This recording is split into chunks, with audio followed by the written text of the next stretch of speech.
రవికిరణ్ హైదరాబాద్ నుంచి రాస్తున్నారు.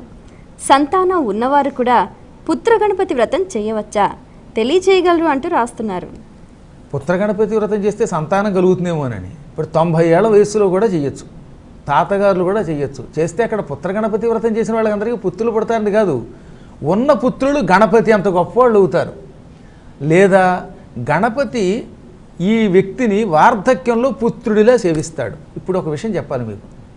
88 ఏళ్ళు వచ్చిన ఒక పెద్ద ఆయన నా మాట విని పుత్రగణపతి వ్రతం చేశాడు. అప్పటి నుంచి ఆయన జీవితంలో ఒక మార్పు వచ్చింది. ఆయనకి కొడుకులు అమెరికాలో ఉన్నారు. ఎక్కడ మాట వరుసకు కూడా నాన్న బంధువులు లేరు.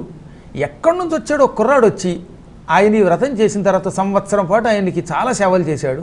ఆ తర్వాత ఆయన చచ్చిపోయాక తలకొరివి కూడా పెట్టాడు. ఆ తర్వాత కుర్రాడు ఏమయ్యాడో తెలియదు. ఎందుకు చెబుతున్నాను ఈ మాట అంటే, పుత్రగణపతి వ్రతం చేయగానే గణపతి ఆ రూపంలో వచ్చి ఆయనకి సేవ చేసి కొరివి పెట్టి మరీ వెళ్ళాడు.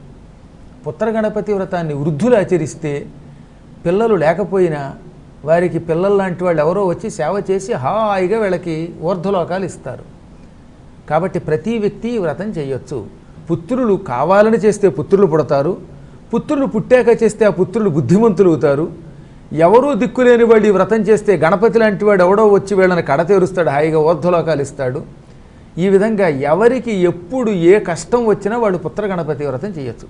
ముఖ్యంగా కోర్టు వాయిదాలతో నానాయాతన పడుతున్న వాళ్ళు, ఆస్తులు తగాదాల్లో ఇరుక్కుపోయిన వాళ్ళు పుత్రగణపతి వ్రతం చేస్తే ఆ ఆస్తులు వాళ్ళ చేతికి వస్తాయి, స్వగృహం వస్తుంది. ఇంకా జీవితంలో ఈ కోర్టుల చుట్టూ తిరగవలసిన అవసరం లేకుండా వీళ్ళకి అనుకూలంగా తీర్పు వస్తుంది.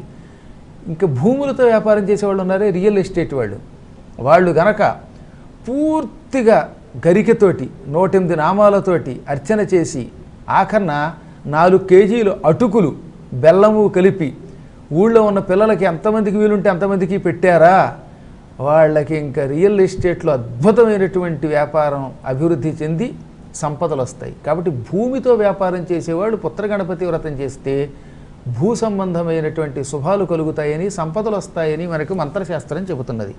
కాబట్టి అన్ని కార్యక్రమములకి ఈ గణపతి వ్రతం మంచిది.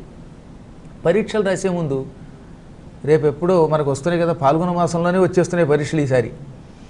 కాబట్టి సహజంగా పరీక్షలు అనగానే మార్చిలోనో ఏప్రిల్లోనో మొదలవుతాయి. సహజంగా పాల్గొన మాసం ఎక్కువగా ఈ మార్చిలోనో ఫిబ్రవరి నెలాఖరులోనో వస్తూ ఉంటుంది. ఈ పుత్రగణపతి వ్రతం పిల్లల చేత చేయించి ఆ తర్వాత పరీక్షలకు పంపండి. వాళ్ళు పరీక్షల్లో విజయం పొందుతారు. గణపతి పూర్వం వ్యాసుడికి భారతం రాసి పెట్టినట్టే వీళ్ళు పరీక్షల్లో అద్భుతమైనటువంటి ప్రశ్నలకు సమాధానాలు రాసి, ప్రశ్న ఎలా ఉన్నా దానికి అద్భుత సమాధానం రాసి ఆ సమాధానం ద్వారా మంచి అంకాలు మార్కులు తెచ్చుకొని జీవితంలో పైకి వస్తారు. కాబట్టి పిల్లల చేత చేయిస్తే విద్యావృద్ధి